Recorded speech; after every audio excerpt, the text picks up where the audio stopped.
You're listening to another Geek Pride podcast. Hey,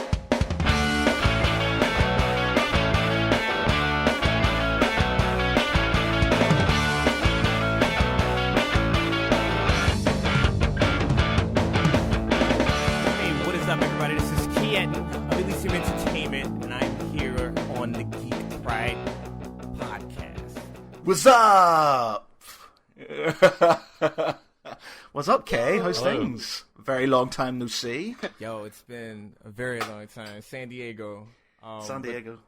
But things are real cool. I can't complain, man. All right. So, for all of the Geek Priders out there who may not know, to be honest, there'll be a lot of them who probably might not know who you are, but will definitely have seen one of your photographs. So, do you want to explain to them who you are, what you do, what you've been up to? Okay, I'm some random black guy that they found out in San Diego, and you know, I was hungry, and they gave me a meal. No, actually, I met you guys through Sneaky Zebra, through Nick and Gary. Yeah. And it was funny because it was like this makeshift situation that we had to do. As far as like the sleeping arrangements, you know, I was like a champion out there on that porch. Yo, I can't believe you actually slept on that porch, man. It was stupidly warm, but you know what? It was probably warmer inside than it was outside. It was super warm inside. I was like, no, I can't do this. But how I found Nick and Gary is through the arts, you know, for photography and them doing video of this mainstream soon to be phenomenon called cosplay, which I started photographing it in 2012. So when you started were you doing photography before then? Or was it something that you just suddenly went, oh yeah, that's something I want to do? How did it become a thing for you? Well, I was new to the DC area, and coming up from New Orleans because of Hurricane Katrina, it happened back in like 2005. We kind of like lost everything, and lost a lot of good connections with friends and family, and just, you know, Shit, man, seriously, I had no idea. I just thought you were from Washington. I didn't know you came from New Orleans. Yeah, did you have to go through that whole, well, obviously the whole hurricane and everything? That must have been rather traumatic. Yeah, no, it was like insanely traumatic. For me, he's never going to say it was brilliant. There were some awesome waves, man. Well, say that. Yeah, no matter how, like, you try to look at that situation, it's always just awful. I mean, like, I look at life like this. There's always like a good and a bad side to everything. There's always a gift and a curse to like literally almost everything. Like, even this freaking presidential situation that we have, somewhere on the other side of the coin, there is going to be, you know, a bit really, of shine. Kay? Is there going to be a silver lining to this? I don't know. It's too early to tell. You know what? We don't tend to do politics in this podcast, but we know that's a lie. Yes, we do. That's a lie. That's you such a shut your lie. stupid face. We do politics all the time. I was going to say we don't. Well, we tried not to, but every time we get to that stumbling block that is Donald Trump, it just sort of kind of opens up this sort of visceral sort of attack, and everybody just seems to go for it. So, yeah, we do politics. Generally, when it comes to when it goes to Donald Trump. And yeah, definitely. There's no silver lining with that guy. Okay, no. I just don't think. I don't know, man. I have no idea. But not to freaking get on orange. I don't want orange to be the new black. But the situation was really bad, man. Like, I had to. It was funny because like I was a part of this flag football team at church, and I come home from like work or whatever, or like practice, I can't remember, and my parents and stuff are like packing. I'm like, wait, what are you guys doing? And they're like, oh, well, there's a hurricane coming. And I'm just like to myself, wow, we've never evacuated to this extent before. So I'm like, okay, this must be serious. So I'm like, yeah, but I have this flag football thing that I have to go to. And they're like, seriously? Seriously. So like, in all seriousness, I was like, oh, okay, wow, this is serious because like my parents, we've always like rode out the storm. So I was like, okay, well, we're going to get all the family photos. We're going to get, I'm going to bring all my favorite clothes, my stuffed animals, my video games, my stuffed animals. No. See, Yeah, man. You've got to protect your stuffed animals. I've got dude, one. I have this You've stuffed got to animal look that I've after had them. since I was like 3.5 years old, like still up in there. And like, if you check my Snapchat, we just had a party last night. No, I do not want to see that image. You don't want to see that. You don't want to see that. That's like, I shouldn't even said that. That can be interpreted in so many different ways. Yep. But yeah, like I brought all my favorite possessions that I felt like if I lost them, you know, I would feel devastated by it. And we packed it all up in our expedition. It was a 2001, and it's funny because like my parents, I don't know if you ever heard of like anything like this before. Some old stories. If you have old stories of some black people, they have like their grandparents, they have like the furniture wrapped in like plastic. Well, like, and no one ever goes into that living room or that dining room, and it never gets used. But that's just a thing. That's just a thing. Things. Yeah, but that's how my dad treated that expedition. Like, we rarely ever rode in that expedition. So it was like an adventure. It was a journey. I was like, yes, we get to ride in this expedition. I get to pack it with all the things that I want. Like, thank you. Thank you so much. I'm going to pack my computer in there. But yeah, we packed everything up and we headed up north to Jackson, Mississippi. And we rode it out there. And it was crazy because we left the night before the storm hit. And there was absolutely no traffic. Dude, if you saw people evacuating to like Baton Rouge and like West, it was just a nightmare. People were literally on the road for like 12 hours to go somewhere that it would normally take them 1 or 2 hours. It was really, really bad. But we winded up in Jackson, Mississippi, and they had some family out there. They took good care of us. We lost everything. We couldn't get in touch with people via text or mobile, and it was just crazy because none of the cell towers you couldn't talk to anybody. But we was able to see images on the news, and we would see the entire city completely flooded, and that was the beginning of the displacement of K. And that led me up to DC because my friend offered me a job. He's like, look, dude, I know you're good in IT, blase, get your certification. Got my certification back in like June of 2006. August 2006, I moved up there like solo, like no car. I had to even buy myself a car when I got here. And my friend taught me how to drive a manual. Not too many people know that. That's a special power these days. Wow. Yeah, and a Honda Accord. Because it seems weird. It seems weird that it is a special power because it's just in the UK, everybody does manuals. Here in the UK, everybody gets taught. Yeah, everybody gets taught. In fact, if you've got an automatic license, oh wow, it's a bit weird. Yeah, everybody does manual over here. Like people have automatic cars, but most people do manual. Like I learned on manual. When I first drove an automatic, I thought that was weird. I was like, what the fuck? There's no clutch. Where's the clutch? Yeah.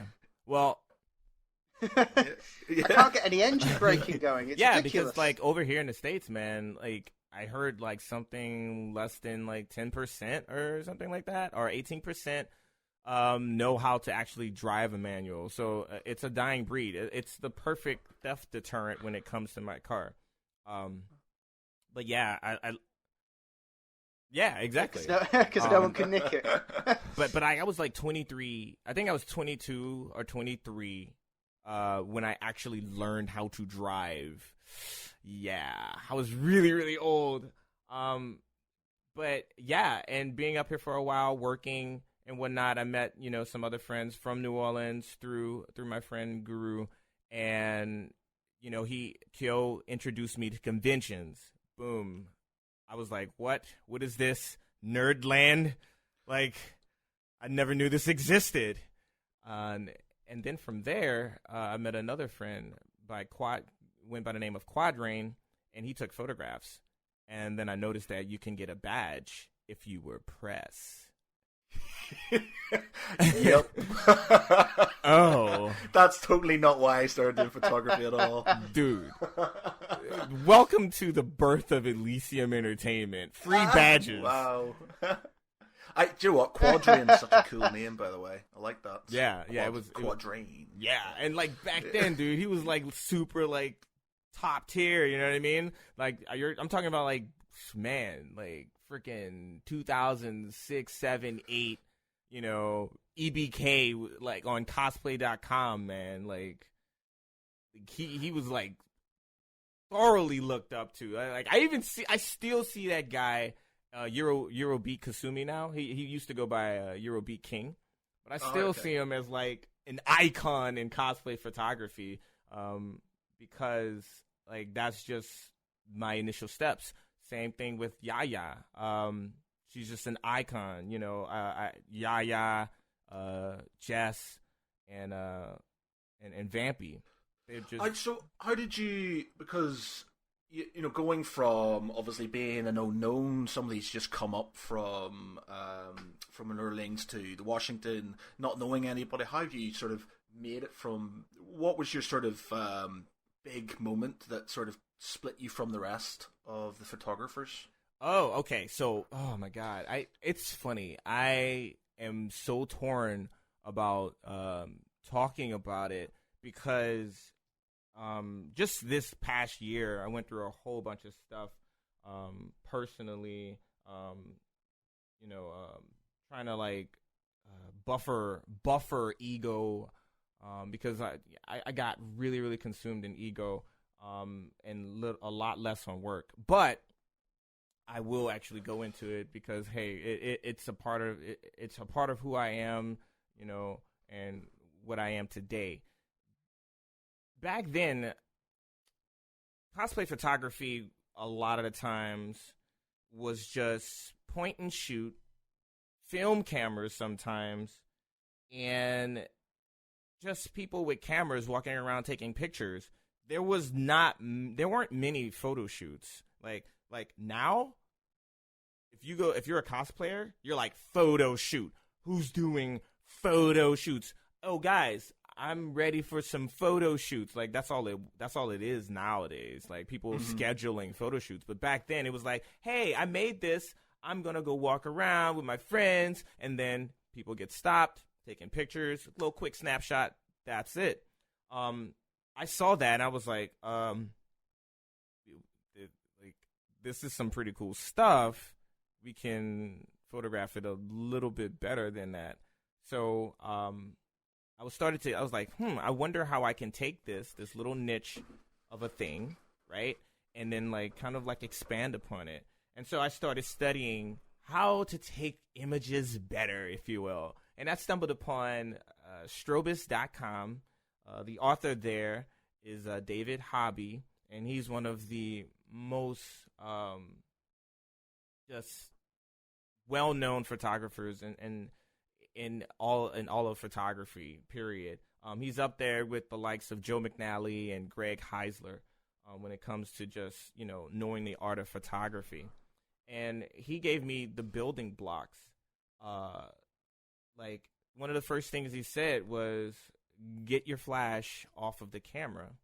And that was significant. And once I did that, I got a light stand and an umbrella. And then another thing about being black, you're effing ballsy as hell. Like you're like what? I'm different. What? I'm gonna do something different. Like seriously, I don't know. Like that's just how I see it. Like man, like because I'm so different and just so obscure anyway that I'm like, well, hell, shoot, let's just do it. And I did a lot of, and I still do ballsy things, dude. Just this past weekend, MagFest, I brought like me and my friend Anna. I'm like, look, this is what we're gonna do. We're gonna do some like purely off the wall crap. I'm going to bring this massive light. You're going to bring a couple lights. I'm going to bring a speaker system, and a wagon, and all the gear that we could ever need to bring. We might not even use it all, but we're going to bring it. And we're going to have a party. And we're going to take photographs of any and everybody. And let's do it. So, like, you know, I was ballsy back then. And so I brought in a light stand and I brought in an umbrella. And I'm just like, yo, I'm going to go around just shooting. I was like, what? Like, I'm going to do it unless somebody tells me not to. So do you, like, sorry, so go on, Sean, fire away. Sorry. So if I can just pass that slightly, you kind of got big in the scene by being one of the first people to go, hang on a minute, guys, did you realise that photography can be essentially, an art yeah. form? Like, I'm very verbose and just, like, scatterbrained. But, yeah, essentially, in short form, it's like, we're doing hallway photography. Well, we can actually, you know, take it up a notch and make it look a little bit more professional, like these great photographers throughout the world. You know, a lot of people get into cosplay photography these days, and they're following, you know, people like myself. But I tell them, like, don't follow me. Follow David Hobby. Follow Eric Almus. Follow Jay Tablante. And, you know, like, these are people who, like, work on a daily basis. Like, they bread and butter. Like, they eat off of this stuff. So, I mean, if you're eating off of something, you have to produce. People are paying you. Like, they have to pay you. They want to pay you because you're doing advertisements and stuff. Follow those guys, because those guys are the ones who are just polished and they're able to just produce this stuff on a daily basis. So, the first photograph I ever saw of yours was a Yaya Han one, which you did a photo manipulation of. Was it on a... like, kind of like on a beach or something, and there was like some I can't remember what. There's something behind it, and she's it's a statue. It's a statue. Yes, that's it. That's it. Yes, like, yes, I mean, that is, oh man, it's crazy. That was the first one I had ever saw of yours, and I was like, this guy's awesome. That was, do you know what? And I'll give you this, another bit of something to add to give you a bit more of a big head. It was that photograph that made me think, sweet, I think I might try that whole photo manipulation thing out. I might give that a whirl. Right. And that's what man, I tell you, that was the whole purpose of that picture, because, like, there was this cosplay photographers group or whatever on Facebook, and everybody was just complaining about the usage of Photoshop and images. I just bumped the mic. Photoshop and images, and I was like, it was 2012. It was at the end of 2012, and I was like, this is so obnoxious. Like, what if I did a photograph that you didn't even know was, like, photoshopped, if you will? And that's when I sought out to do that, and I hit up Yaya, and back in January of 2013, in preparation for KatsuCon, I went out to that location, and I shot it for about 2 weeks so that I could get all the pieces just right to make photo manipulation, as you will, look like she was actually there. And that's the whole point. It was shot in flat ambient light, and we were able to shoot inside of the convention, and it was absolutely impossible to shoot outside that day because it was like maybe 10 degrees, and the wind was blowing something vicious. It was so hard. The wind was so hard, you could lean over, and it would keep you up. So there was no way me and Yaya were going to be able to shoot outside. So we shot it inside at KatsuCon. It was a 3-light setup, similar to like what I did at MagFest, where just that, you know, I had the lights firing into the back of into the wall and then bouncing back onto her, giving her that nice rim, that nice backlit, that flat ambient light. And then I had, you know, one in the front as a little bit of contrast, you know, to just separate her a little bit from the environment. And yeah.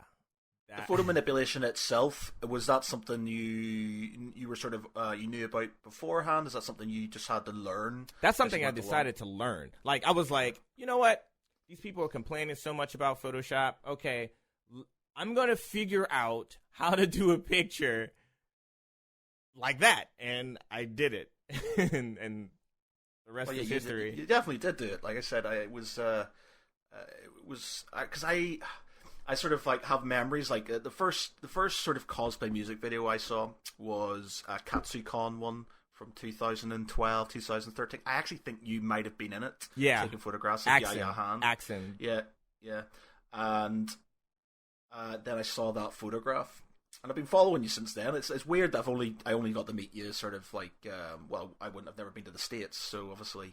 But it was good that when Gary and Nick said, oh yeah, we've got Kay from Elysium Entertainment. I was like, no way, I've been following that guy for years. That's awesome. Brilliant. And then obviously met you. And a sound chap you are indeed. Dude.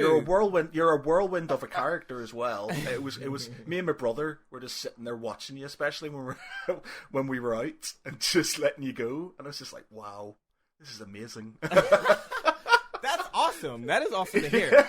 Because too much of the time we live in like these safe zones, man, these bubbles, man, and like over here, like in the States, living. There's so many little hurdles we got to go through as far as you've probably seen it in the media, like people of color and stuff like that always kind of feel like we've been on the back burner, and so it pushes you and it motivates you to live life as much as you can to the fullest, because it's like it's all we got. So let's make the best of it. And I'm gonna make the best of like each interaction I can. Like with you guys, we're gonna have a good time. We're gonna get like lit and do all the things, And that we did. You heard? I swear to God, but I've never been so hungover. That night when we went to the three black dot drinking. Bruh. Whoa, that was just. The next day was just a complete and absolute write-off. It was just like, but you were up and out pretty early. I think you were down at the con, like you were asleep on the balcony, not the balcony, on the porch. Yeah. When we got in, and then you were gone when we got up, and you just taking yourself off. Yeah. That's because I got home relatively early. I got home at like 3. All right, that's not early. Early for me. Yeah, I got home at like 3. So, and then sleeping outside. You're in nature, so nature's gonna wake you up. Can't fight against nature, man. And then I think I killed a lot of water, like when I got back, and just go, and then boom, and then went to sleep. Okay, well, I'll ask you another question before we move on. But when it comes to your photography, are you open to sharing your techniques, or are you a bit sort of, what's the word, defensive, or at least sort of like protective of the way you do things? Because obviously you don't want people, not overshadowing you, but stealing your sort of thunder, basically. Yeah. Matt, if you want him to just teach you, that's all you have to do. There's too many brilliant photographers out there. I just do it for a bit of fun now. I thought at the time when I first saw Kay's that picture, it's like I could do that. I could do that. And I'm not, when it comes to photoshopping and stuff, I'm not too bad. And I wouldn't say I'm a shit photographer. I'm okay. I'm pretty good. But I'll never get to that sort of dedication. Like Kay says, I could never get 3 light stands and go out and scout out a location and sit there and do things like the really dedicated photographers do it. And so I don't try to be anything more than I am. I'm just a sort of hobbyist. So that's it and stuff. I don't do that. But you've got a lot of things with cosplayers. Some of them, like Svetlana, who's Kamui cosplay, she's very open about sharing her ideas and how she does things. And even if that means people are copying her. But there is also some people who be like, this is my thing. This is what I do. I don't want you copying me. What's your views on that? All right, so here's the deal. There is a reason to want to protect something because you feel like if it's been revealed or it's been given away, that people will now try to become you.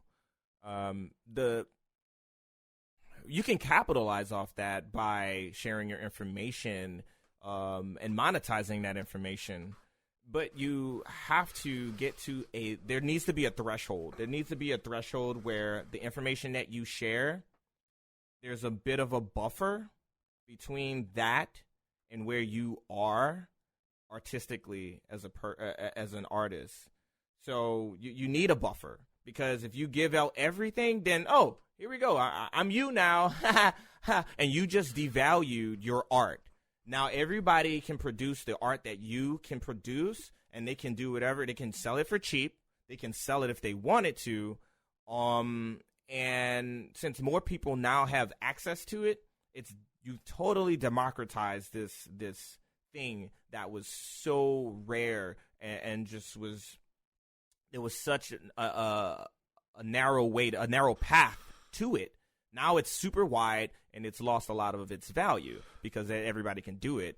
So do you think that it's been oversaturated slightly, the whole Hell yeah. cosplay photography? Yeah. Hell yeah.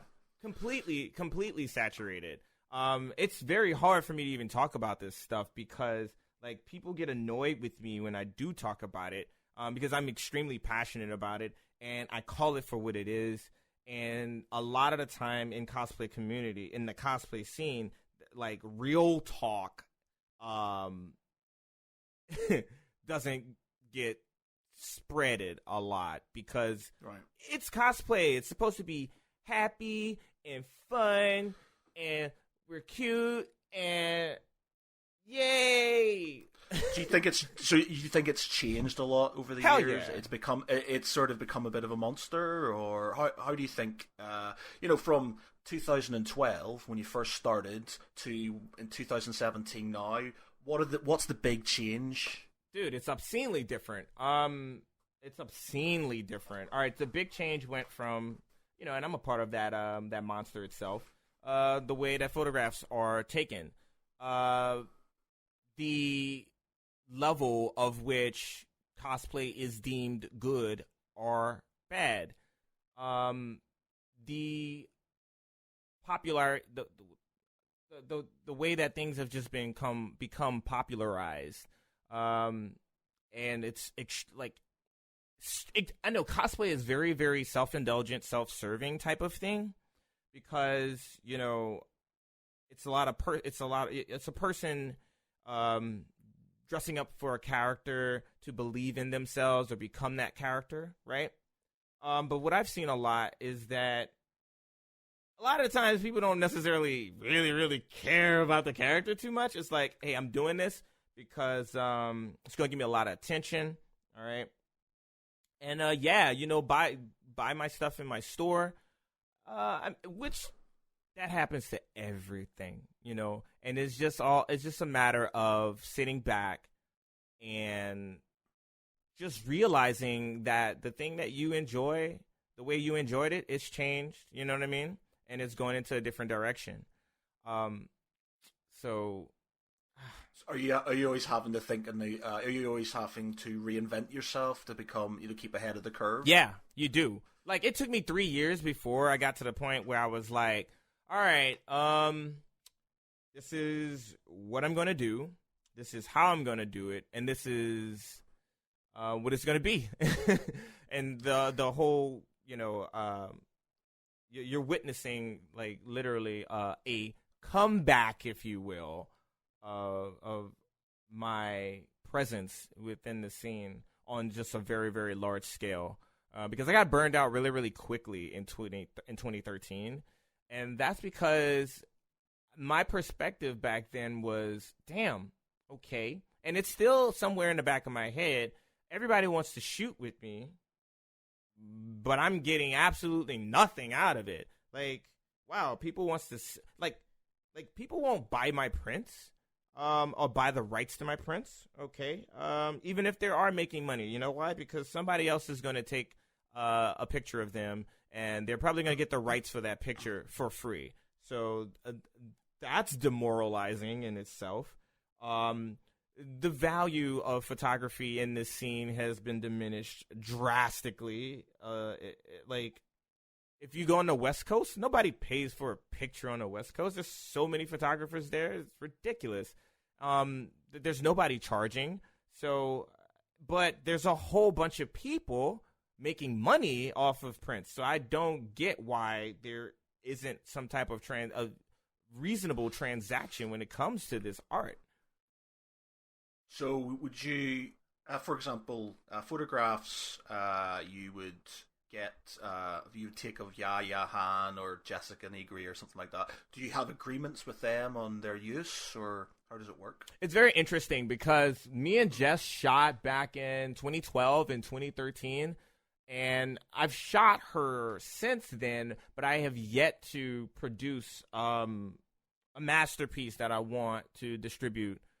So I haven't necessarily gone down the path of, contractual agreements, with Jess, or with, very well-known cosplayers currently.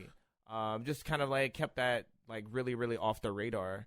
Do you think maybe some cosplayers take photographers for granted? Do I think cosplayers take photographers for granted? Especially the good ones. There's, like you said, photographers are a dime a dozen these days. They're all over the place. Even in the UK, from when I first started going, you would have the odd photographer. Now you could have a 1-to-1 ratio for cosplayers to photographers these days. But obviously the good photographers are the ones that make the good cosplayers famous in a way, I guess. With the good photographs, do you think they take that for granted sometimes, or has your experience always been, they've always been quite grateful for the work you do with them? I don't know. It depends, man. It really depends on how one perceives gratitude.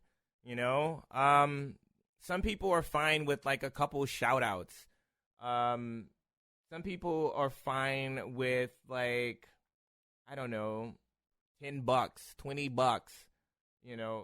but it's really hard for me to talk on it, man. Like I tell you, like I say something, I will get annihilated. I will get annihilated, man. That's the internet for you. Okay, that's a set. You can't. Yeah. But no. Let's move on then before we annihilate you. I will not move on. I'm going to pump my chest. No, it's fine, dude. It's fine. It is what it is. But I do feel like a lot of the times that, it's not a good ratio as far as like appreciation is concerned. But a lot of that has to do with, I think, the fan base. Okay, we have crafted a fan base that is catered to, man, thirst. Seriously, I don't know. Like, I'm not gonna say I don't know. I'm saying that. I wish I was like of the likes of PewDiePie, because he could say this stuff and it would just, he'd be good. He'd be good. He's got like 50 million subs. You'd be just fine. Just for we're on that, right? Completely off thing. What do you think about his? I'm going to get rid of my channel after 50 million subscribers, and then not doing it. Oh well. See, he was like, I'm going to delete my channel, and he did delete his channel. He deleted the spoof account of So do you, whatever his name. I know that, but do you think it was, because when I watched that video, and I know he's a troll. He's just he's a wind-up merchant. So I didn't think much of it. But when I watched that video of him talking, it seemed quite sincere.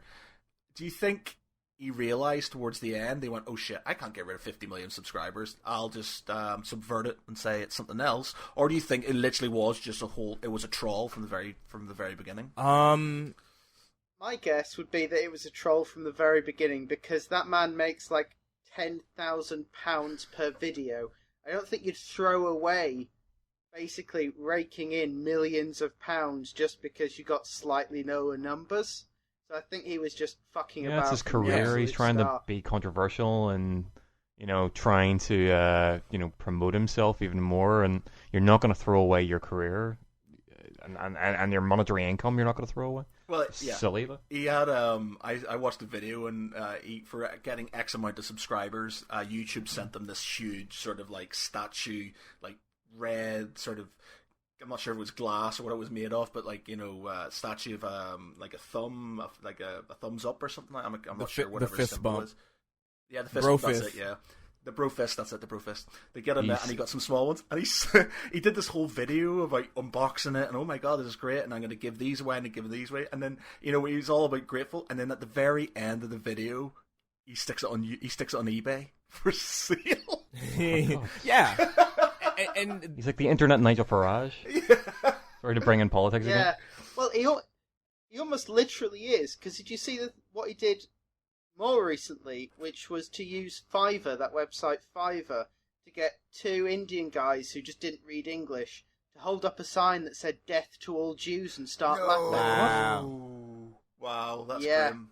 Yeah, he did, which is pretty. It's just not fucking on, really. See, it's just not on at all. He does things like that to be. It's the same thing like Donald Trump, dude. Like, this guy was like, Mexicans, you're bad, and you're rapist, and I'm the president, guys. What up? Turn up. Like, how? How does that even happen? I'm just watching the inauguration and stuff, and I was just like, this is actually happening. This is happening. Yeah. What the fuck is going on? Yeah. I was sitting in work and waiting for the meteor to come crashing down and wipe us all out at the same time, Yeah. I Let was us like, be the new dinosaurs. shit, I put a pound on fucking Elvis coming down in a flying saucer and hitting the Loch Ness Monster on the head, and I was like, when I thought like Donald Trump was going to get president, I was like, there's no way, man. But fucking hell, I was expecting that UFO to come down with Elvis popping out anytime soon. Yeah, It'll be. Sorry, guys. Oh, I was gonna say he made being polarizing like normal. He normalized it. He normalized this, like, I don't know. I don't know. I don't even know what to call it. Like, but it just, he normalized it. Whatever he is doing, it's normal. And so it's like, oh, that's just Donald Trump being Donald Trump. You know how it's that one guy that's just like an a-hole, and he was like, oh no, but he's just an a-hole. It's cool. Well, that's it. I'm not sure if I'm enjoying it or I'm hating it. It's like one of those things where I'm like, it's car crash TV. I'm like, how could you enjoy it? I'm not enjoying it I'm not enjoying it as in, I don't like the guy. I'm just saying, the scariest thing of our generation. It's I know this, but I'm just saying, it's like when you watch something horrible on TV, part of you is like, I shouldn't watch this, or something on the internet, I shouldn't watch this. This is bad, but something, curiosity, and. Are you saying that Donald Trump is the political equivalent of Two Girls, One Cup? Yes, I am. Wow. Nice. And that is a grim video, man. It's the scariest thing. The scariest thing at the moment is obviously, this morning it's been the news story about, the attendance and his his communications chief of staff coming out and just blatantly lying about the amount of people who were there and so on. Dave, there was thing about it is 5 million people there. There wasn't, it was the grass, and everyone's laughing about it. But that's the problem. I've read a few interviews and a few points that have been made by previous communications directors from other administrations, and what they're saying is this is actually, it's not stupidity. Everyone's laughing and everyone's thinking it's a great joke. It's actually normalizing the message that's going to be coming out of the White House. It's essentially, we're willing to lie about this, so everyone will concentrate on this. But then when we start lying about our other policies and how we're going to, demolish the health service and so on, that will be sort of normal. That they'll, the press will expect there to be some sort of lie there, and that's the scariest part of it. Right, like I said, normalize idiocracy. There it is. Yeah, that's it. Exactly. So yeah. Wow. Scary business. It is scary. It's like, wow, it is car crash TV. The guy's just. I'm just waiting for some to the Baron to slit his throat one night when he's asleep. Like Joffrey from Game of Thrones. He just has that look about him. He really does. Just like PewDiePie, just like Donald Trump,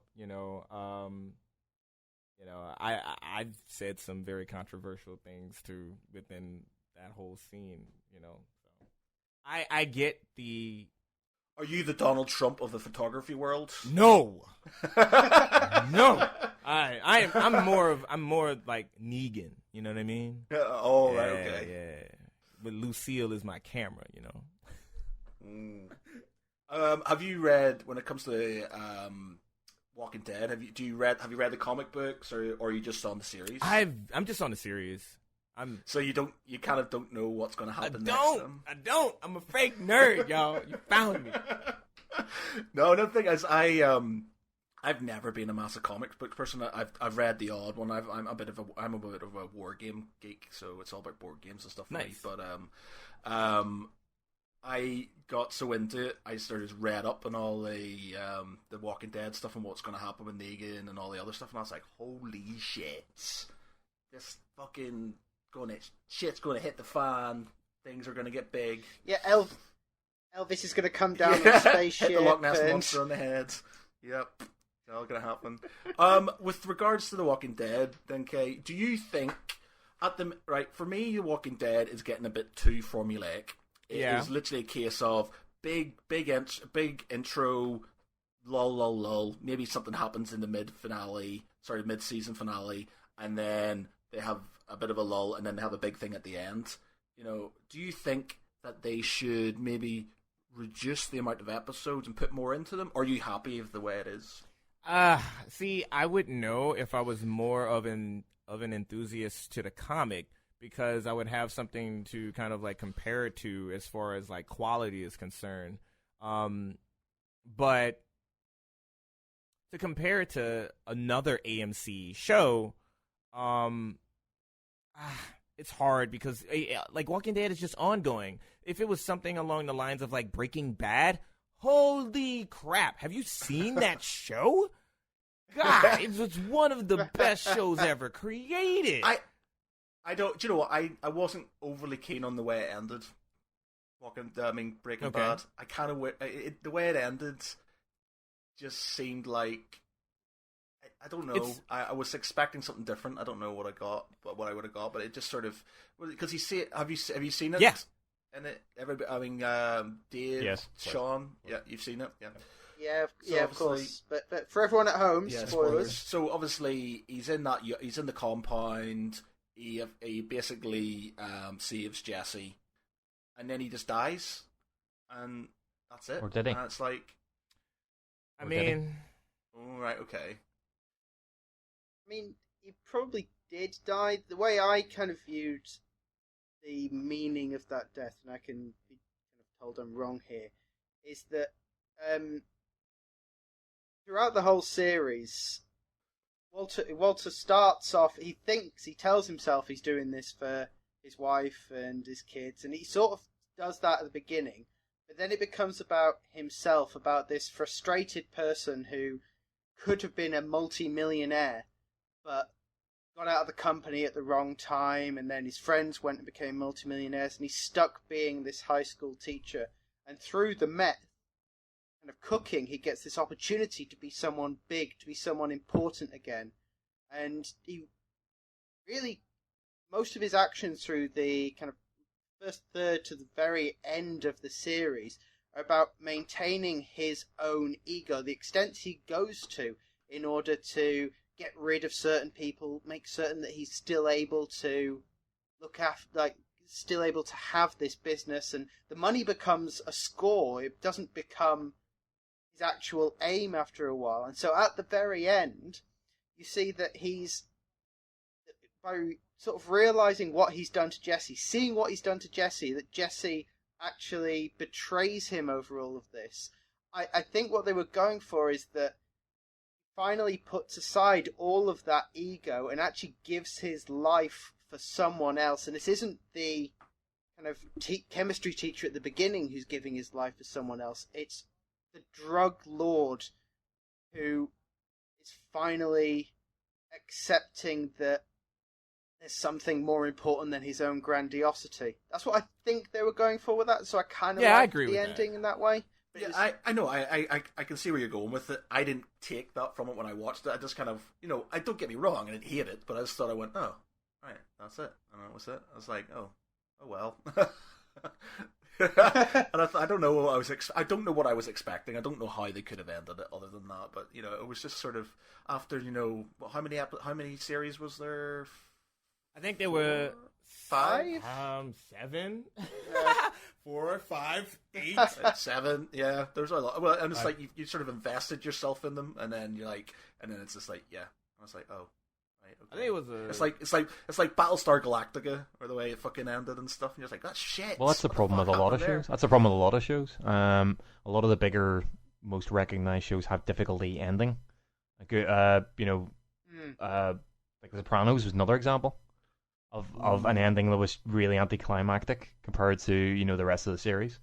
But I think it is just the series itself. It peters out, and when they try to end it, it just seems anticlimactic. It just isn't enough.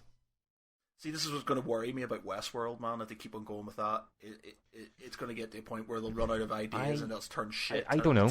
I don't know. I think because they're taking time. Apparently, the next series isn't actually going to be out for another 2 years. Maybe it's not going to be out until maybe the end of 2018.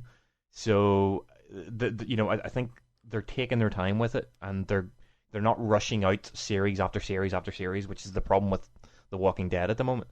They're more interested in, the networks are more interested in obviously keeping everything, pumping away, so they're making money and they're keeping viewers. Whereas I think Westworld is becoming it's more of an experiment than a show. I think they're being given time to sort of, spend as much time as they need and then build the anticipation and then show the show. So I think it might be a little different than a lot of the typical network shows that are out at the moment. I hope you're right, Dave. I hope you're right. I fucking love that show. So here's a question. 5 though. seasons, by the way. Anybody think For Breaking 5 Bad. seasons? Ah, right, 5 seasons for Breaking Bad. I hope Stranger Things is the same. So here's a question. Yeah. Well, hopefully, obviously, it's still yet to watch it, but hopefully. But can anybody think of a very big series that ended The West well? Wing. Or sorry, the West Wing. I haven't seen that. Yes. The West Wing. Well, actually, the West Wing. I guess they had a natural breaking Exactly. point. They did. Didn't they? But again, the thing go I on love too about long. that show is the way that it ended, because, yes, they had the natural, the 8-year cycle and the election cycle and so on, but the original plan was that, obviously not spoilers, but at the end of that series, another Democratic president comes in, but the original plan was to have a Republican come in. So even after, the 8 seasons of, Democratic politics, it was gonna, they were gonna just throw it over and just, here's a Republican coming in, it happens, run with it, which I thought was really like an interesting thought. But then apparently at the last minute they chickened out and stuck another Democrat in. They're going to have an amazing end for Game of Thrones, and if they don't, I'm going to kill people. I'm so ready for Game of Thrones. Yeah, man, I'm just waiting for Winds of Winter to come out this year. Apparently it's been confirmed it's coming out this year. I'm going to read that shit, hopefully before the series comes out in June, and then I'm just going to be like, oh my fucking god. I just know as soon as that shit, that's going to have to end on a low point, on a fucking, oh my fucking god, that just happened. That's what's going to happen. It's going to have this, there's no way George R.R. Martin can leave that shit with a happy ending. There's going to be, somebody's going to get killed, or somebody's going to go down. I've got my idea that I think Littlefinger's going to be involved in it. But I would hate it. I don't know. I think he might surprise everyone by just, having it, like, having a proper resolution, as in the two people that you've probably been rooting for through the entire series come together and rule Westeros. I just don't think that's his. I just don't think Littlefinger and the Imp, yeah? Say it again? That'll be Littlefinger exactly. and the Imp, yeah? I just don't think he's programmed that way. I think he would like it to end on a, like, oh my god, what the fuck just happened? Because that would bolster his legacy. People would be talking about that shit. If it ends normally, happily, people go, oh, that was a really good series, and that would be it. But if it ends in a fucking Littlefinger, Dany and Jon Snow become fucking king and queen, and then fucking Littlefinger stabs them in the fucking face, and then you see him sitting on the axe. you see him sitting like, this is it. I was talking like Finn Jones, who played like Loras from it, and Hodder and stuff, Christian Nairn, and I was like, what's going to happen is he'll fucking all this shit will happen, and then Littlefinger will kill somebody, and then what'll be the last scene will be Littlefinger sitting on the Iron Throne, looking up, and then he'll just smirk, and then it'll go to black, and it'll go, and the internet will fucking explode. You're right. I would hate that. Yeah. I want to see a normal I know it's right. It's normal, right, for this show. But honestly, that would be like a stress reliever, if you will. You know what I mean? Because think about it, man. Yeah. Look at Jon Snow, man. Like, come on, he's like Jesus. Like, come on. I've got to say, Matt, I think that you're probably wrong, and the reason I say that is because the book series is called A Song of Ice and Fire. It's supposed to be this big epic story with the two of them come together. The way, the way that at least those two forces come together, and you don't write A Song of Ice and Fire and have Littlefinger being like, "Yeah, bitches, woo!" I know, but there's your ultimate troll, ladies and gentlemen. Yeah, that's it, and that would be it. That would be his name in history for the rest of time. I think that'd be quite cheap, personally. I think that'd be quite people cheap. would expect it. I think so. Do you know what? Don't get me wrong. You know, we're all rooting for certain people and stuff, and you know, my only issue is that I read the books, right, and I read them I read like 5 of them because I found out they were filming Game of Thrones basically in my back garden in Northern Ireland. They film it all in and around where I live in Northern Ireland, and they were filming it in the field next door. My sister was like, "Oh, they're filming a series from the book called Game of Thrones in there." I was like, "All right, I'll give it a whirl." It's no Lord of the Rings, so I'll just thought, give it a whirl. After the first book, I was like, "This is the best thing, you know, secondary to Lord of the Rings I've ever read," and I fucking hammered 5 of them in 2 weeks. And it was one of the biggest emotional roller coasters I've ever been on in my entire life. I literally, I nearly cried at one point in time. I got so angry. I was sitting, we were on holiday with my family when I found out about Robb Stark. And it's like, oh my fucking god! And I was like, threw the book down. And then I got into, I was like, there's no way. Okay, right. Jon Snow's still around.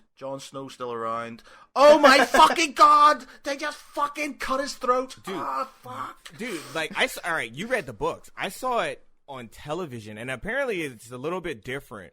Like, dude, I picked up Game of Thrones out of the blue. It was just like I don't know. I was maybe like downloading music and I saw one of the composers. Matter of fact, it was this website called The Art of the Title. By the way, they did a write up on the Game of Thrones intro, and they had that music. And I looked up the music, and I'm like, oh, there's a show on HBO, blah blah blah. So I found a way to watch it, and I started watching it. And I got up to that point with the Reigns of Castamere.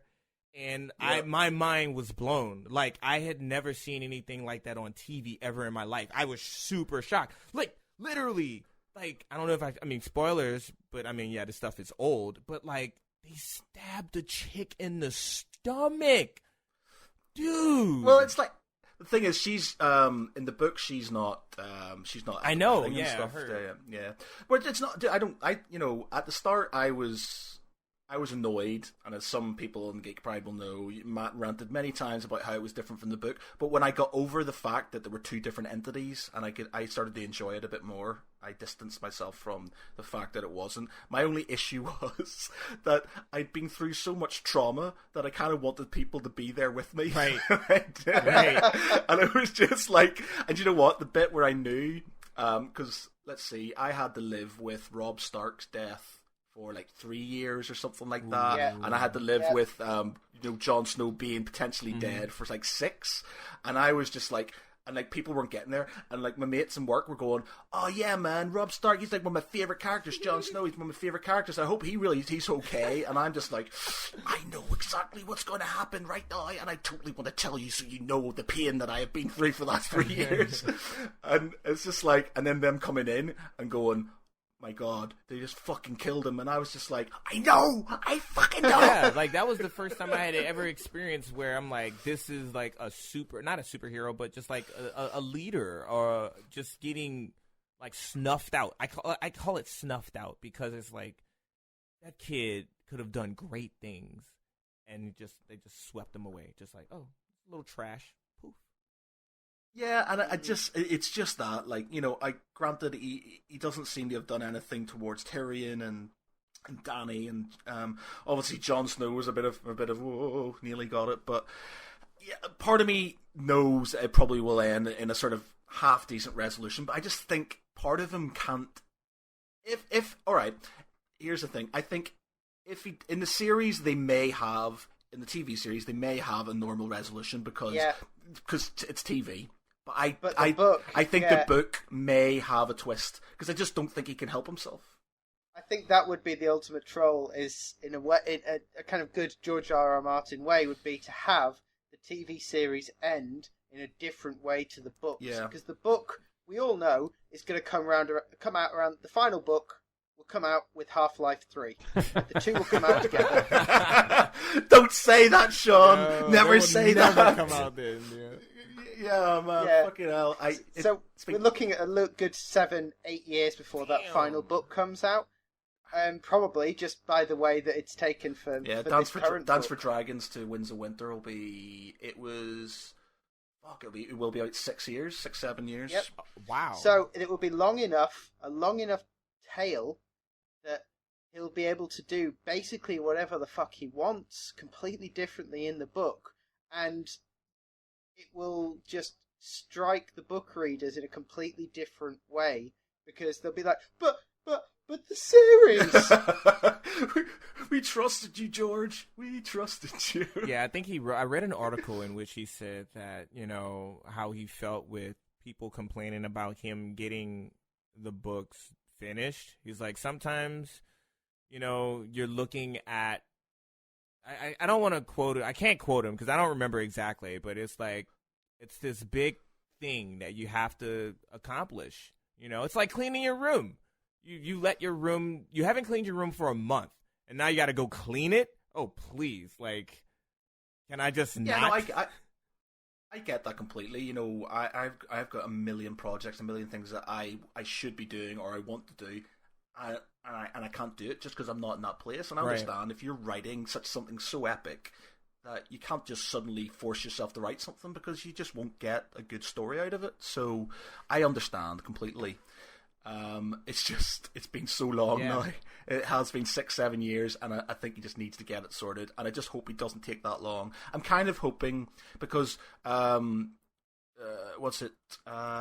Feast for Crows and A Dance for Dragons were technically meant to be one book, and then he cut it in half and then split them into two. So I'm kind of hoping that's what he's done with this, and he's actually written more. And we're not having to wait a load of time, like you said, another 6 years before we get the last book. Because, you know, we'll have gone past, HBO would have done a prequel series by then, and it'll be completely different. Which I think they will do. They were talking about something like that, weren't they? About doing something in the same universe, but Duncan and Egg. Duncan and Egg was something that was suggested because that could be a very good mini-series. Could Duncan Egg? Yeah, I haven't actually read those books yet. I refuse to read any more of his books until he releases Wind of Winter. But guys, think about it though. I mean, come on, man. All great things take time. Look at Justin Timberlake, man. It took him 7 years before 2020 Experience came out. Testify, brother. I completely agree with you there. Big Justin Timberlake fan right here. Good old Justin Trouser Snake.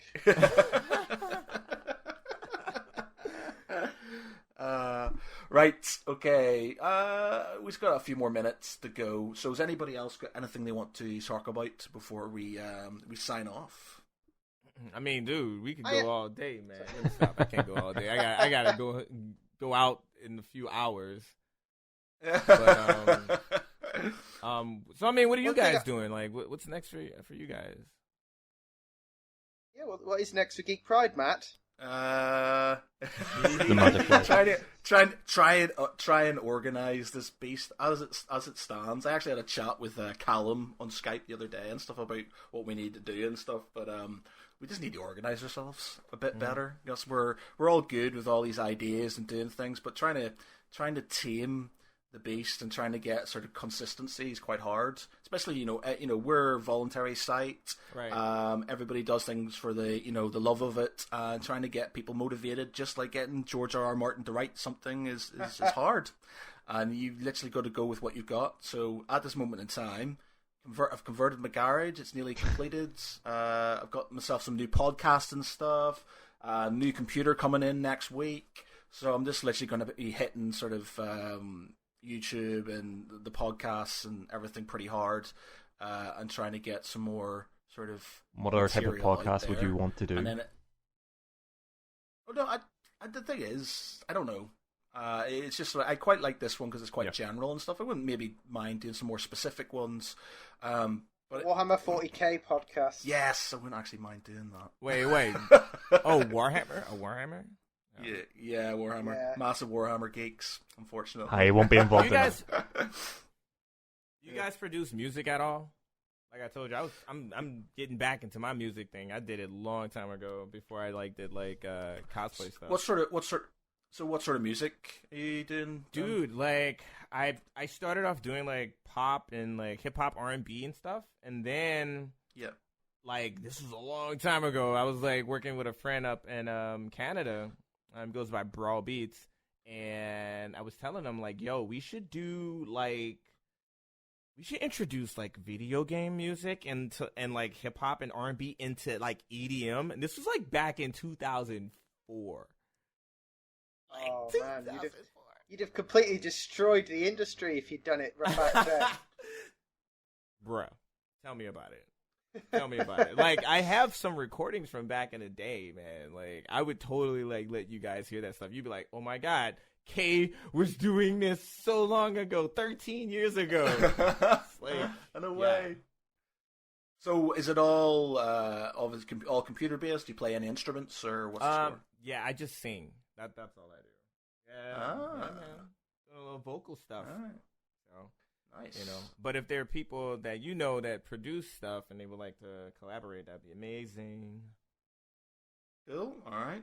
And where would they find you to do that? Is it at Khetin on Twitter? Yeah, I changed it. It was like Elysium Guild. Now it's like at Khetin, KayHettin.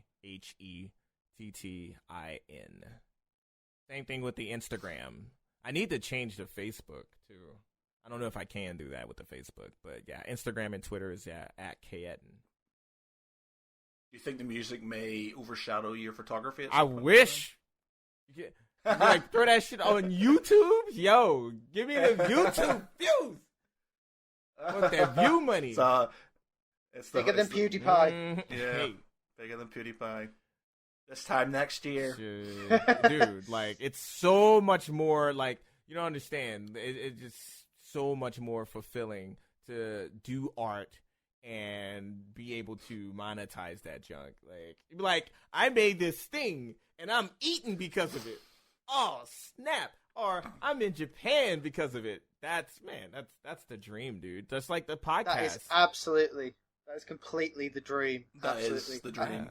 As a writer, that is the dream. Yeah. So, and ladies and gentlemen, if you would like to read Sean Wallace's second installment of the Dust and Sand series, what's it called? Dust and Decay. Dust and Decay, then you can read the serialized version of it on geek-pride.co.uk. Yep, that's went out last week, and I'm working on the next one. So are you working on it chapter by chapter then, or have you got it all written and you just sort of? Yeah, I've got it all written, and I'm just going through and tweaking it before I put it up every week, making certain it makes sense from a serialized perspective as well as from a larger single piece.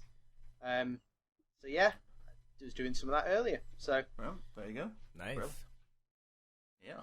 Cool. All right, so we're just over an hour, so we'll sort of finish off now. Anybody else got anything else before we go? I had a tiny random thing, which is just anyone who's interested in video games just needs to keep a quick eye on this very weird thing that's happening on the PlayStation 4 called Life of Black Tiger.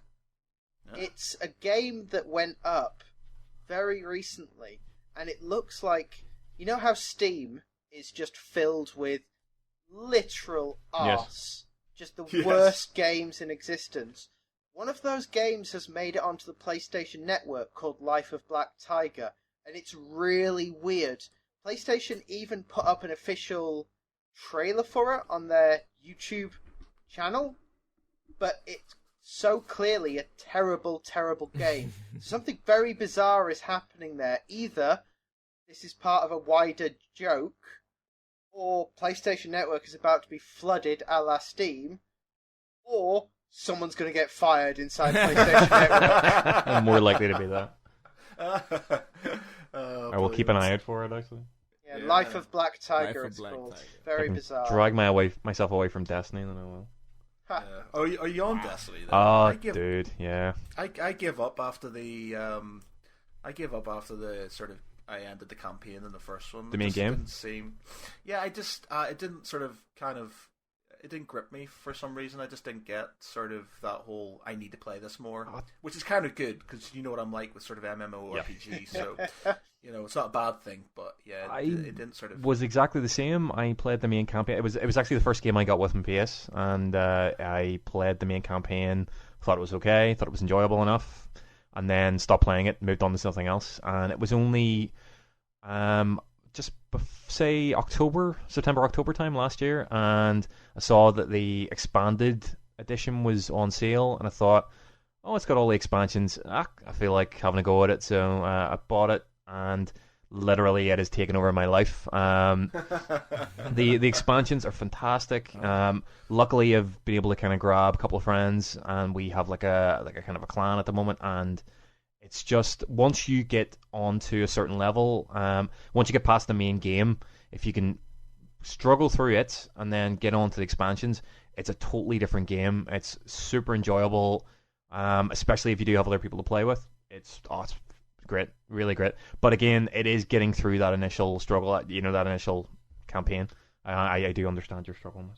So it's quite fun after about 15 hours. Not even that. No, it wasn't even 15 hours. It was only about 7, I think. It was a pretty bare bones campaign. It is a very bare bones Yeah. campaign, in fairness. Like I did like a video review of it and stuff, and because obviously being a massive Halo fan, Bungie were a big thing for me. I was like, oh, this could be a Halo killer, and it just wasn't. It's not. It just sort of, but I don't understand why Peter Dinklage was replaced.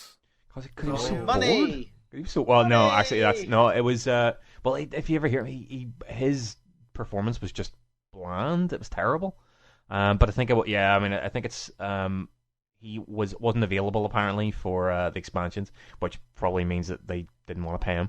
So they brought in Nolan North, who's a hell of a lot better. He's potentially playing a new character in the Infinity War, yes. Infinity Wars. Yep. Yeah. What is it? Brainiac? No, Brainiac? MODOK is one of the ones MODOK. he's rumoured to play. There's also a couple of others. There's the Asgardian, the one who forges weapons. Yeah. He's rumoured to play him as well. And there's another one, like Imp, or not Imp, but Not sort Imp. of like that. That is a character that hangs around with Thanos quite a bit. So I can't wait. How do you for that. think? This is probably going to send us off in another 20 minutes, but I just got to ask. But the Infinity Wars, the two movies that are going to come out. How are they going to do that? Because they're going to have to incorporate quite a lot of characters in there. How are they going to go about it without sort of rushing it? I don't think they I are. don't think No. Those guys, those are guys that directed Captain America: Civil War and Winter Soldier. Like, bruh, like Winter Soldier for the time it came out was easily my favorite Marvel movie, and like Still the best Marvel movie. yeah, like holy crap! And then Civil War was just like right there, just like. Flip a coin, and there you go. You have like my favorite of the two. I think they're gonna do a great job with it, man. And I don't think they're gonna do what the Wachowski brothers did with the Matrix. You know what I mean? Where it had that taper off. Matrix 1 was like wow, groundbreaking, and then Matrix 2 was just kind of like there, and then they are a little bit under, and then Revolutions was just like a slow. It was just like a slow decline. I think they're gonna do well with this. I do believe that characters are gonna get killed. That's what I think. Yeah. Do you think they'll actually kill Captain America? Like in the comics, do you think he'll actually and what's his name? The guy who plays Falcon will replace him, or even Winter Soldier, because he becomes the Captain Punisher. America in the comics. I think. Punisher? Punisher. Yeah, What? the Punisher became Captain America in one of the later comics. Oh God, No yes, he way. did, didn't he? Really? Yeah. Fucking hell. Oh God, Wow. that's There's yeah. my knowledge of comics right Wow. there. Fucking hell, that would be an amazing Captain America right there. But I'm still Man. quite disappointed that they're not going to connect the TV series up to the films. I'm quite disappointed about that. it's hard. Because That's a lot of IPs to like manage, and like, you know what I mean. all they'd need is like a 4 or 5 second clip of like Daredevil looking after New York whilst the world is going to shit, and everyone would be delighted beyond measure. But they don't want to open up a can of worms either. It's like they do that, and then it's like, oh wait, now we have to probably elaborate on this. Yeah, I don't think so. Just because Daredevil's shit, like Daredevil wouldn't like really help much more. Like you've already got Hawkeye, you don't need the target in the team any further. So I don't think they need to elaborate on Daredevil. It's just he's here, but he can't really stand up against Thanos because he can barely stand up against a guy who's a bit taller than him and a lot angrier. Daredevil would be more use than Black Widow. What's Black Widow gonna do? Fucking, scissor them to death? It's Maybe in your version, David. Oh man, I've got the wrong image right in my head. Yeah, Where's it at? exactly. Where's it at? honestly, You went scissor. honestly, That no. would be an amazing ending. I reckon what they'll probably do, they'll cut through the chaff. They'll cut the chaff before it gets to the actual showdown with Thanos. A lot of the characters will probably disappear. It'll be the sort of superpowered / gods that'll go up against him. And then the Guardians Hulk? and then the Guardians of the Galaxy as well, thrown in there for I good mean, measure. Hulk, Thor, Yeah. and maybe Cap Yeah. are the only ones who could even be there. Probably, at the end. probably Captain America, probably Iron Man as well. I'm sure if Iron Man is brought Iron back into Man- the fold, but Hawkeye will go, Black Widow will go, Spider-Man. If they do decide to bring him into the, a lot of the guys will probably be cut out. It'll be Hulk and Thor will be the main people. Why wouldn't they have Spider-Man? He's got comparable powers to some. I love Spider-Man. He's Not my really. favorite dude. Oh my god. He is fantastic. He is probably one of the better Marvel heroes, Yeah. but he's not strong enough to stand toe No. to toe with Thanos. He just Yeah. simply isn't.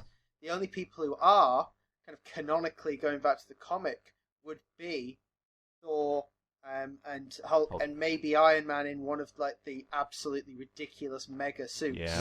Right, yep. Because like Iron Man, went up against, Hulk. I've heard. Yeah.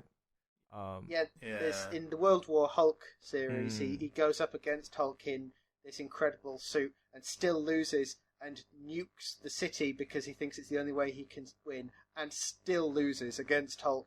But he's still able to stand up to the Hulk, and so he could probably stand up to Thanos in that kind of Suppose- suit. Vision maybe too, but it's Vision. the whole thing will No. happen to Vision with Well, the the thing is, how Infinity is it Stone. gonna Let's say Vision's Yeah, gonna exactly. have He's to got die. Infinity Yeah. Stones. So he'll He's probably definitely die. dying. He'll probably die. Yeah. Do you guys think that the Infinity War is going to be the conclusion to the Marvel Cinematic Universe? No, because you got Black Panther. Oh no, because that's gonna. Yeah. I think that what we'll probably see is that they will go for a sort of comic reboot like they do with everything and go for a completely different direction. The same way Marvel does when something is over, because the actors aren't going to... Like, some of the actors will want to keep playing them, but most of the actors aren't going to want to keep doing it until they're 70. Right. So, Yeah, Chris Evans. I think he's only. The Infinity Wars is the. Yeah, that's the last exactly. one It he's makes gonna sense do. just to end the Avengers with this, and just you can continue on with other characters, other Earth-based characters. Spider-Man, Black Panther, even the Guardians of the Galaxy. You can possibly continue on afterwards. But I think the Avengers as it is now, I think it'll probably be the end of Iron Man, of Thor, of Hulk, and so on. You might get as Sean was saying, you might have them reinvented. You may have like the current Iron Man, as in the Riri teenage Williams, black yeah. girl. Yeah. You might have the female Thor. You might have, which I think would be awesome. Like I think just completely throw it about and just have total reinvention. Do like DC do with Batman every couple of years. Just Yeah. You do know that if you suddenly had like an Avengers with a female Thor and a female Iron Man, like the new Ghostbusters film, the internet would the trolls. No. Well, you would It's get some dickheads giving off about it, but I think it's slightly different. I think it's bringing in a character and starting afresh and having a character with a different gender is, to me, is not an issue. I think the whole pissing around with Ghostbusters wasn't even really the fact that it was an all-female cast. It was to do with the approach they were taking and the fact that, I think if you were to start a new Iron Man saga with a female character, but have it, set out right at front, this is a totally new version of Iron Man, that would be great. The Ghostbusters was made as if it was going to be a sequel, and everyone was sort of like, well, why aren't you bringing in the original characters? And that's what started the whole nonsense around it. I mean, I don't agree with it in the slightest. Hold the film at its own merit, but I can understand why some people were a little pissed off with it. What we could do, in order to just stop people getting quite so annoyed, is we just flip some of the other roles, so we'll have Black Widower. Or do like Nintendo, like Super Mario 64. Yeah. People are Smash too Brothers precious. 3DS. People are just too precious with films. That's the problem, and I'm guilty Yes, of it as yes, anyone. they I mean, are. Jesus. But I say, Yeah. Jesus, come on. Like, David Foy, people are too precious with films. It's ridiculous. It's like, Matt, people have too many war games. Matt doesn't have too many war Exactly. games. In fact, I've just bought a new war game which is like 190 quid, and it's massive, and it's like Total, the game Total War on the PC. Yeah. It's the board game version Right. of that. It's on Kickstarter. So that's going to be pretty epic. And on Anyway, that bombshell of Matt having more money than sense. You might spend it all. Okay, so we're going to have to end it here. Two things for UK before we end. We need you to end the podcast, but I also need to ask you one thing. I want you to list the Star Wars films in your preference. Woo! Have you? Yeah, preference. So one, we're one gonna to be here till seven. Ooh, you're midnight. trying to get me in trouble. You're No. Well, no. I'm just interested because we've been talking about. Surely you mean like, 8, Matt? Yeah, exactly, preferences. 1 to 8. Are you leaving Rogue One out? No, Oh, okay, I haven't sorry. even seen Rogue One. All right, well then you're we're not going to Yeah, even 'cause go he there, basically man. just wanted to hear you All right. say that his Rogue waifu One is is the the best film. That's it. Do you know what? I cut down my 4 pages to 3 pages the other day, and then wrote an entire new page. Wow. So Is it I've broken 4 up into pages of, convenient paragraphs, Matt? Well, it will be, yes. There will be convenient paragraphs. So Did you go in and edit my You know what my Alien? yes, because I hate Christ, fucking man. huge paragraphs. I'm just it just assaults my visuals, man. I need manageable paragraphs for my break them up fickle for a brain reason, to understand. Anyway, right. So, Kay, if you can give us an outro, please. Yeah. So, as he said, guys, this is Keaton of Elysium Entertainment. You're now about to be removed from the Geek Pride podcast. So I've been Sean Wallace. I've been David Foy. And I've been Matt Geary. Thanks for listening, everybody. Make sure to check out Kay at Kay Hetton. Hetton. At Kay Hetton. Is that it for your At Twitter? KayHettin. And that's for And your for Facebook? Twitter and Instagram. And Facebook is ELYSIAM Guild. And yeah. And that's it. Thanks a lot for joining us, Kay. Thanks everybody for listening. Good night. Later.